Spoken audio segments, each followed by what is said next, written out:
Hi class. Yesterday in small group, we worked on naming things and putting them in order, giving them the name first, next, and last. We're gonna do the same things today, but we're gonna kind of do it using a train. Let me show you. Here is a picture of a train. And look, that's the beginning. That's the first train car. That's where the driver sits and he steers the wheel.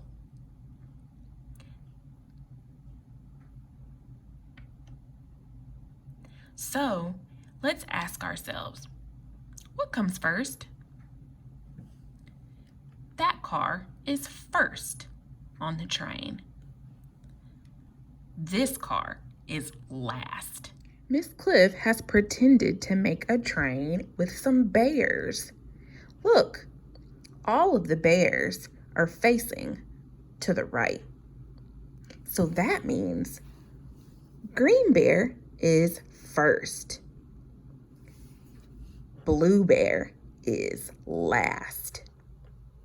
I want you guys to make an imaginary train with some items at your home.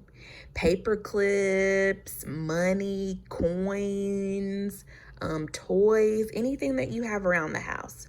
Make an imaginary train, put them in a line, and you tell me which one comes first and what is last.